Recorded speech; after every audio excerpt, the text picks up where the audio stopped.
Hi ladies, it's Angela here from Angela Simpson Functional Medicine. This is the place to be. And I want to talk today about a very common symptom, and that is anxiety as a female entering into your 40s, 50s, and beyond. So many women that I work with have anxiety, and it's of all different levels, but for some women, it's absolutely debilitating. It can be extreme. It can be hard to get out of bed, get things done in your everyday life at home, let alone outside of the home with work. It often really impacts relationships, especially those interpersonal close relationships in your home when you're very anxious. And so we need to figure out how to get a solution. And to do that, we first need to figure out the root cause of why it's happening. Why is it happening now and you didn't have this anxiety in your 20s or 30s? So some very, very common reasons. Females don't realize this, but as our sex hormone levels start to lower, estrogen and progesterone, as we get into our 40s, into that perimenopausal shift time of life, this can trigger anxiety alone. So what happens when the hormone levels start to shift and change on the way towards menopause is progesterone levels lower more quickly than estrogen levels, and progesterone is the hormone that actually keeps us more calm and less anxious. It's also one of the hormones that helps us to sleep well. Many women report that one of the reasons they think their anxiety is higher now than it's ever been is they're having lighter sleeps, more broken sleeps. They wake up, they can't get back to sleep. They're having a hard time even dozing off and getting to sleep. They can lay in bed for, an hour, 2 hours before they actually nod off.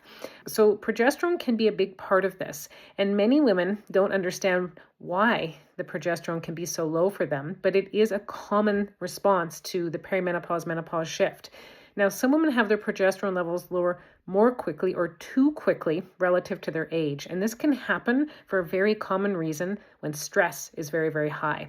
And that's another root cause as to why women have more anxiety in this time of life as well. Many women are just doing way too much for where they're at in their life. They're doing all the things at home. They're doing all the things at work. They're the organizer, the planner, the CEO of the home. They're organizing, they're volunteering, they're scheduling, they're doing all the things. And they're actually running out of time to take care of themselves. And this can leave our nervous system in overload. It can elevate our cortisol levels, which is our primary output hormone for responding to stress. And this can greatly impact our ability to sleep, our ability to regulate and manage our anxiety. So if we have too much of this for too long, the body will actually also start to alter the sex hormone production to keep up with cortisol. And progesterone is one of those primary hormones that actually is impacted by this. So it can lower more quickly when our stress levels are high. So it really is a double-edged sword, isn't it? Another reason for anxiety, very, very common. Women don't relate this, but they think, I had some stressors in my childhood. You may have had some childhood trauma or some trauma as a young adult, but you feel like you've moved on from that and you've kind of packed that away. For many women, these traumas can come back up in this time period of life.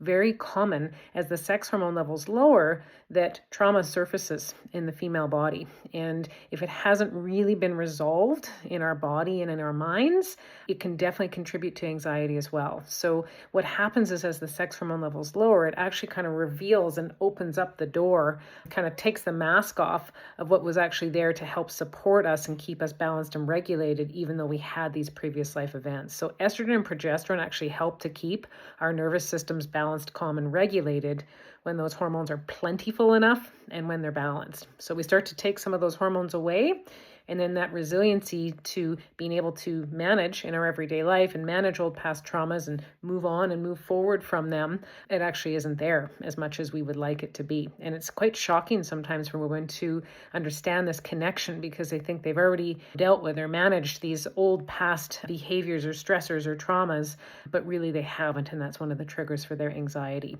Another really common cause of anxiety for women in perimenopause and menopause is imbalanced gut health. So many women don't realize, but what helps to keep us calm, regulated, balanced, in control of our emotions is the neurotransmitter or the neurochemical serotonin.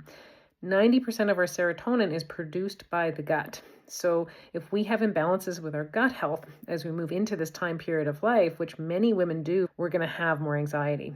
Why? Because estrogen actually also helps to keep our serotonin levels balanced and regulated. So as we lose more estrogen, if we don't have that backup mechanism in place to keep our serotonin output balanced, we're going to become more deficient in serotonin, and the end result can be more anxiety.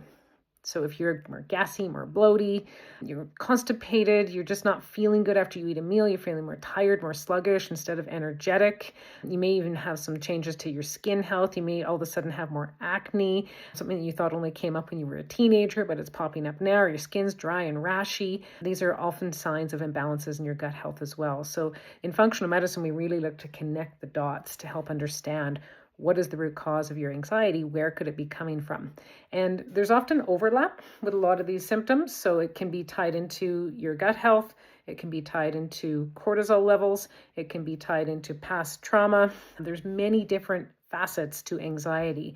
So the goal of functional medicine and functional medicine practitioners such as myself is to really start to understand your health history. We need to go back as far as when you were a child to understand what has happened in your lifetime leading to now that may have triggered or led to your anxiety symptoms that you're experiencing.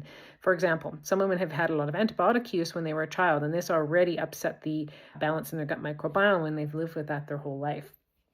Some women have had various exposures to different chemicals in their environment, and this has damaged their gut microbiome. And this could be part of the reason why they're having more anxiety now as the hormone levels lower.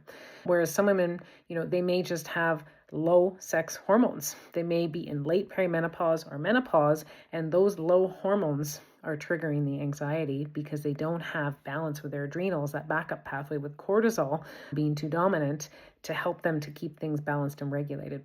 So you can see there's usually a path through to understand the root causes as to where your anxiety is coming from and how to gain a solution, but that is going to be unique to you. So that's what I do when I work with women one-on-one is we start to take a history and understand where things could be coming from, understand how we could possibly find a solution, a highly customized functional lab test to understand where the imbalances may lie, and then we developed a personalized plan to help you to be successful with alleviating your anxiety and also preventing it from coming back in the future. Again, I know how debilitating this can be. I see it all the time when I work with. I've definitely experienced it personally as well. So this is something that is very near and dear to my heart. And I do know that there is ways to get a solution to this. You don't have to just live with it, put up with it, try and mask it with supplements or medications, what have you. Now, there is a time and a place to use medications. Don't get me wrong. If the anxiety is severe and you're not able to manage it, but we really want to try and find the root cause of why you're having it in the first place so you can get resolved for the long term. Please feel free to reach out to me anytime if you're experiencing this. I'm happy to connect with you on a complimentary call and discuss your health and discuss if it may be a good fit for us to work together to move forward and help you put the pieces together like pieces of a puzzle to improve your health and wellness both now and for years to come. You can find me at my website, www.angelasimpsonfunctionalmedicine.ca. Thanks, ladies. Bye for now.